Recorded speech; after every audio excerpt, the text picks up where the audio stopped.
भारत की बात हम कर रहे हैं और भारत की बात में हमने पहले आपको मुख्यमंत्रियों की रेस के बारे में बताया। सीएम फेस को लेकर 3 राज्यों में सरगर्मी बढ़ी हुई है, तो कांग्रेस सांसद धीरज प्रसाद साहू के ठिकानों से बरामद करोड़ों के कैश के तार भी 3 राज्यों से जुड़े हैं। ओडिशा, झारखंड और पश्चिम बंगाल में हुई छापेमारी से मिले कैश को लेकर कांग्रेस और बीजेपी पूरी तरह से आमने सामने है।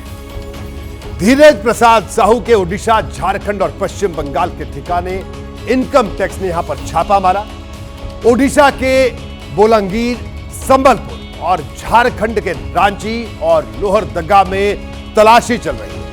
टैक्स चोरी के आरोप में पिछले 3 दिनों से इनकम टैक्स विभाग की कार्रवाई जारी है। अब तक 200 करोड़ से ज्यादा का कैश सीज किया जा चुका है। छापेमारी में मिले कैश की काउंटिंग अभी भी जारी है, यानी बरामद कैश का आंकड़ा अभी और ज्यादा बढ़ेगा। हालांकि इनकम टैक्स विभाग ने अभी तक कोई आधिकारिक आंकड़ा जारी नहीं किया है। धीरज प्रसाद साहू के परिवार और करीबियों के ठिकानों पर भी रेड की जा रही है। बताया जा रहा है कि कांग्रेस सांसद धीरज प्रसाद साहू का ओडिशा में शराब का बड़ा कारोबार है। बरामद कैश का बड़ा हिस्सा उनकी शराब फैक्ट्री बोथ डिस्टिलरी के ऑफिस की अलमारियों से मिला है। इस बीच बीजेपी ने छापेमारी में मिले कैश के तार छत्तीसगढ़ के महादेव ऐप घोटाले से जोड़ दिए। चाहे शराब का घोटाला हो, महादेव ऐप का बेटिंग का घोटाला हो, चाहे भर्ती में घोटाला हो, कांग्रेस ने जब सत्ता पाई है तब घोटालों में उनकी पार्टी, उनकी सरकारें लिप्त रही हैं। कांग्रेस के आला कमान को, गांधी खानदान को, देश को ये बतलाना होगा, ये कांग्रेस का नेता गांधी खानदान में किसका एटीएम था।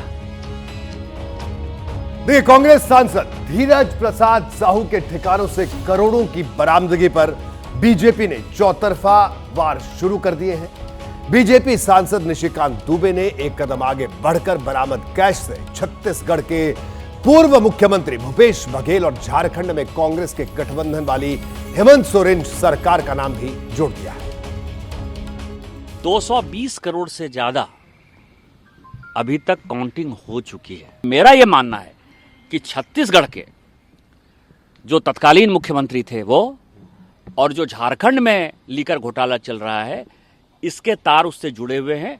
और ये कैश रिकवरी यदि स्टार्ट होगी तो ये 1000-2000 करोड़ रुपए तक जाएगा। कहां कहां काली कमाई और कहां कहां नोट की छपाई ये कर रखी है। झारखंड में कांग्रेस के सांसद धीरज साहू जी के यहाँ 200 करोड़ रुपए से ज्यादा नकद मिले और गिनती जारी है। कांग्रेस, करप्शन, कैश, ये तीनों एक साथ चलते हैं। अब सवाल है, बीजेपी के आरोपों में कितना दम है? क्या धीरज प्रसाद साहू के ठिकानों से बरामद कैश के तार कांग्रेस के बड़े नेताओं तक जाते हैं? छत्तीसगढ़ के महादेव घोटाले से धीरज प्रसाद साहू का क्या वाकई कोई कनेक्शन है? झारखंड में कांग्रेस के गठबंधन वाली हेमंत सोरेन सरकार का क्या धीरज प्रसाद साहू से कोई संबंध है? ये तमाम सवाल हैं जिनका जवाब ढूंढा जाना बाकी है। यानी धीरज प्रसाद साहू के ठिकानों पर मिले कैश को लेकर उठ रहे हर एक सवाल की दिशा कांग्रेस की ओर है, क्योंकि सवालों के केंद्र में छत्तीसगढ़ के पूर्व मुख्यमंत्री भूपेश बघेल भी हैं। ऐसे में छत्तीसगढ़ के पूर्व उप मुख्यमंत्री टीएस सिंहदेव ने क्या जवाब दिया? अगर कुछ पैसे मिले हैं तो जांच का विषय है, जांच कर लिया जाए और पैसे कहां से आए, किसकी गलती है, उसके ऊपर वैसी कार्रवाई की जाए। अगर कुछ पैसे मिले हैं तो जांच का विषय है, जांच कर लिया जाए और पैसे कहां से आए, किसकी गलती है, उसके ऊपर वैसी कार्रवाई की जाए। मैंने आपको पहले ही बताया था कि जांच अभी भी जारी है, यानी अभी खत्म नहीं हुई है, क्योंकि अभी और कई बातें यहां सामने आने वाली है। अभी से किसी नतीजे पर पहुंचना ठीक नहीं, लेकिन सियासत आसमान पकड़ रही है, इस बात से भी इनकार नहीं किया जा सकता।